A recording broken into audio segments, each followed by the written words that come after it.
ouais, il y a eu des sacrifices. Je me rappelle la saison dernière, par exemple, une fois je suis rentré de Coupe du Monde, je ne pouvais pas retourner chez moi alors qu'il y avait des locataires dans ma maison. Donc j'ai dormi 2 nuits dans ma voiture. Et c'est vrai que dans ces moments-là, je me dis qu'est-ce que je fais pas pour en arriver là.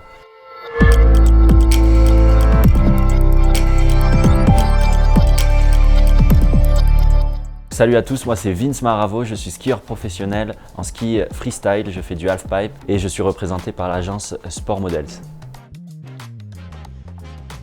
Je suis né à Paris, originaire de Madagascar du côté de mon père, donc je ne suis pas du tout prédestiné au froid. Mais voilà, aujourd'hui je suis skieur professionnel et je suis fier de l'être, donc c'est un peu le paradoxe.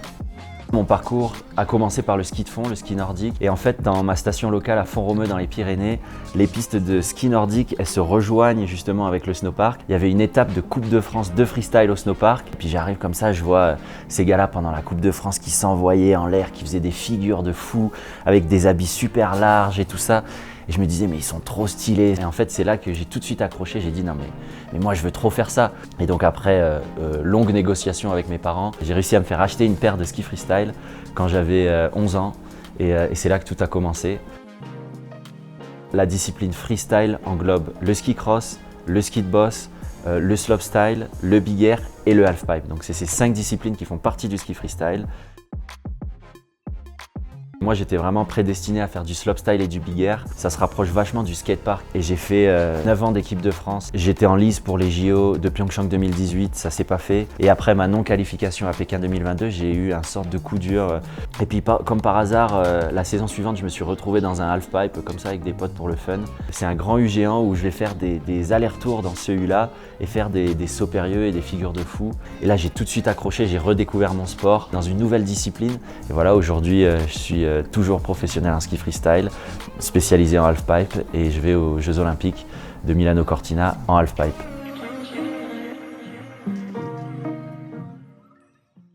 Moi, j'ai été vachement encadré quand j'étais en équipe nationale, en équipe de France de slopestyle et big air. Et donc, on avait un coach, on avait un préparateur physique, on avait le médecin de la fédé, etc. Il y avait vraiment cette bulle fédérale. Mais quand je me suis remis dans le halfpipe, j'étais plus part de cet encadrement, de ce groupe fédé. J'ai exposé mon projet à ma fédération. Voilà, moi, je veux me lancer dans le halfpipe. Et c'est là que la fédé m'ont dit, on n'a plus d'équipe nationale de halfpipe. Par contre, on est OK de t'inscrire sur toutes les coupes du monde. On est OK de t'inscrire au championnat du monde, au JO, si tu fais tes preuves. Par contre, il faut que tu t'entoures des personnes que tu le souhaites. Donc j'ai engagé une coach, j'ai engagé un kiné, mon préparateur mental, ma préparateur physique, mon médecin, mon ostéo. Le seul point négatif vraiment de la gestion de cette société, en fait, c'est financier. Parce que aujourd'hui, je dépense plus que ce que je gagne. Heureusement, et j'ai toujours été, comme je disais, une personne de grands projets. Donc j'avais des investissements antérieurs qui aujourd'hui me permettent de compléter mon budget pour financer ma saison. Et ouais, il y a eu des sacrifices. Je me rappelle la saison dernière, par exemple, une fois je suis rentré de Coupe du Monde et ma maison, qui est ma résidence principale, mais qui est aussi ma source de revenus, était louée. Je ne pouvais pas retourner chez moi alors qu'il y avait des locataires dans ma maison. Donc j'ai dormi 2 nuits dans ma voiture sur le parking devant chez moi. Donc je voyais mes locataires rentrer chez moi, dormir dans mon lit. Et c'est vrai que dans ces moments-là, je me dis qu'est-ce que je fais pas pour en arriver là.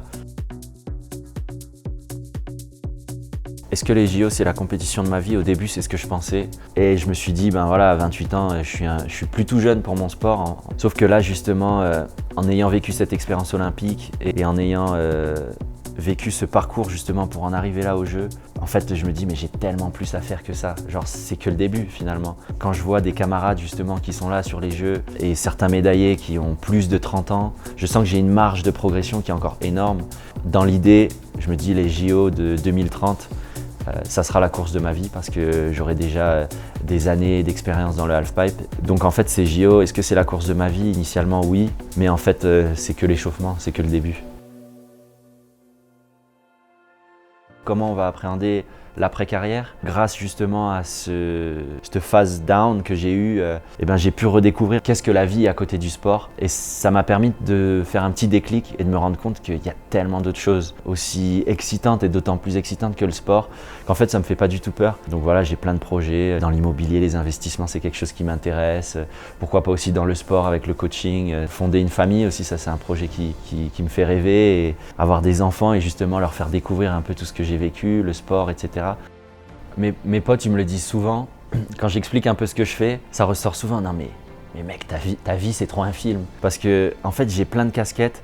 Par exemple, je suis réserviste à l'armée au 1er CP de Pamiers. Quand je suis à l'armée, ben voilà, j'ai mon uniforme militaire. À côté de ça, j'ai construit ma maison avec des tutos YouTube. Donc j'ai été maçon, charpentier, électricien, plombier. J'ai passé ma licence de pilote d'avion aussi parce que je suis passionné d'aviation. Donc je suis OK avec ça, d'être sur plusieurs fronts et ça me complète et ça me rend heureux. Je sais qu'il y a un peu une institution sportive qui fait qu'on met les jeunes sportifs dans un rail et c'est full sport. À 70% du temps, ça marche pour certains sportifs. D'un autre côté, il y a beaucoup de sportifs avec qui j'ai échangé qui sont passés à côté de leur jeunesse, à côté de leur vie, à côté de beaucoup de choses parce que justement, ils ont tout mis dans le sport. Et personnellement, je pense que vivre et faire du sport, c'est pas deux choses qui sont incompatibles. Et moi, je vous encourage vraiment à mettre tous les moyens en œuvre pour réussir dans le sport, mais à jamais oublier qui vous êtes et qu'est-ce qui vous fait vibrer et de continuer à vivre, quoi. Merci à Sport Models et puis on se retrouve très bientôt sur les skis.